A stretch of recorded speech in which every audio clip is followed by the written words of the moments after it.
dakila san bangnai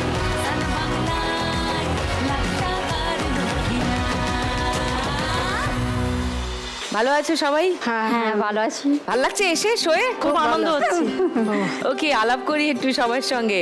Urmila, নমস্কার। নমস্কার দিদি, সুদীপ্তা দি। আমার নাম উর্মিলা দোলই। আমি পাথর প্রতিমা দক্ষিণ চব্বিশ পরগনা থেকে এসেছি। আচ্ছা, আমি পাড়ায় পাড়ায় সাইকেলে করে কাপড় বিক্রি করি। বাহ, ওকে। বিথিকা, নমস্কার সুদীপ্তা দি, আমি বিথিকা মান্না, খসরেখা তমলুক, পূর্ব মেদিনীপুর থেকে এসেছি। আমি অন্যের বাগানে জুঁই ফুল তোলা এবং মালা গাঁথার কাজ করি। জুঁই ফুল তুলে মালা গাঁথো, হ্যাঁ। তারপরে বিক্রি করো? না না, অন্যের বাগানে। নিয়ে যায়। হ্যাঁ হ্যাঁ। কল্যাণী, নমস্কার সুদীপ্তা দি, নমস্কার। আমার নাম কল্যাণী অধিকারী।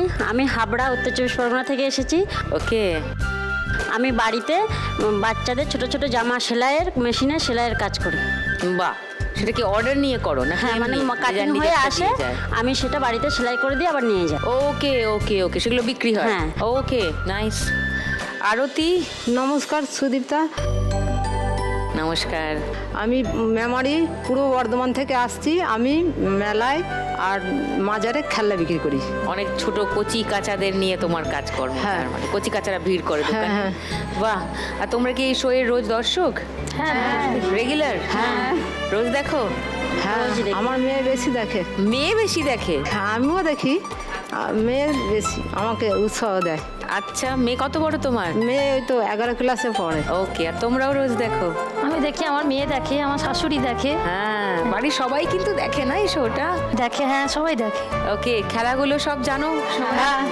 তাহলে খেলা শুরু করি, তারপর আরো গল্প করব। ফার্স্ট রাউন্ডে আজকের খেলা টাকা ওড়ে দেখো ধরে।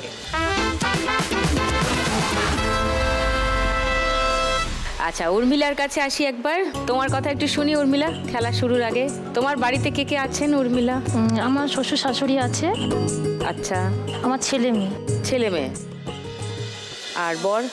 নান্নি মারা গেছে। ও, মারা গেছে। কিভাবে? বর্ধমানে গেছিল, মানে যেই দিনই গেছিল ওই দিনই স্ট্রোক হয়ে গেছে। কি করতে গিয়েছিলেন? আলু স্টোরে গিয়েছিল রোডিংয়ে, 12 দিনে রোডিংয়ে গেছিল। তারপরে? তখন আমি প্রেগনেন্সি ছিলাম, আর ছেলেটা পেটে ছিল। একধারে ডেলিভারি হচ্ছে আর একধারে স্বামীর পোস্টমর্টম হচ্ছে, ওই একই হসপিটালে হচ্ছে। তুমি তখন জানতে না? না, জানতাম না। কি বলছো?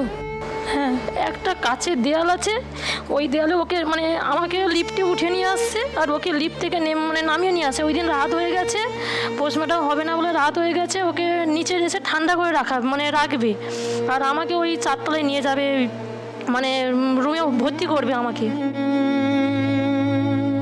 আমাকে দেখতে পেয়ে, আর আমার যে পাশে বাড়ি, মানে আমার আত্মীয় স্বজন যারা এসেছিলো, ওরাকে মানে আমাকে দেখতে ওকে সাইড করে দিয়েছে। একটা দেয়াল, কাচের দেয়ালে এতটুকু পায়ের আঙ্গুলগুলো দেখা যাচ্ছে। আমি জানতাম না যে ওখানে ও শুয়ে আছে।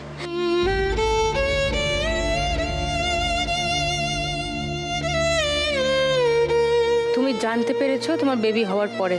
হ্যাঁ, বেবি হয়ে পড়ে জানতে পেরেছি। তারপরে উর্মিলা কি করলে? তারপরে জানতে পেরে বাড়ি গিয়ে দেখি আমার ছেলে হয়েছে। দিদি, ছেলে হয়েছে। ওর খুব আশা ছিল যে ছেলে একটা হবে, কিন্তু একবার রাগলো না, কেটে দিয়ে চলে গেল।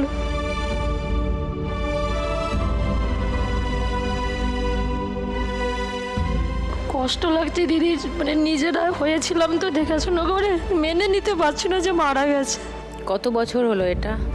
4 বছর 3 মাস হয়েছে। ও, তো তোমার ছেলের বয়স এখন 4 বছর। 4 বছর 3 মাস।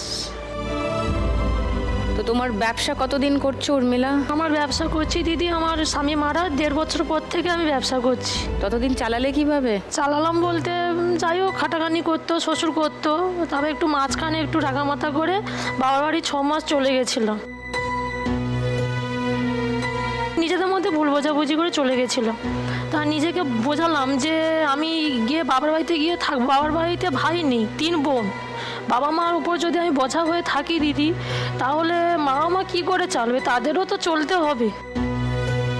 তাই ভেবে আমার আমার শ্বশুর আমার শাশুড়ি আমার কাছে গিয়ে আমাকে বোঝালো যে বৌমা তুমি যা হয়েছে তুমি বাড়ি চলো, আমার তোর কেউ নেই, এক তো চলে গেছে আর একজন ভাসুর আছে, ও তার শ্বশুর বাড়িতে থাকে। তো আমি নিজেকে বুঝালাম যে ঠিক আছে, এত করে বলছে যখন, ওটাই তো আমার ঘর, আজকে স্বামী মারা গেছে ধরো শ্বশুর বাবার বাড়িতে এসেছি, কিন্তু ওখানে তো আমার থাকার কথা। নিজেকে বুঝিয়ে দিদি বাপের বাড়ি থেকে শ্বশুর বাড়িতে এসেছি। তো তোমার কয় সন্তান? এক ছেলে এক মেয়ে। এক ছেলে এক মেয়ে। এক মেয়ে। এসছে কেউ বাড়ি থেকে? হ্যাঁ। কোথায়?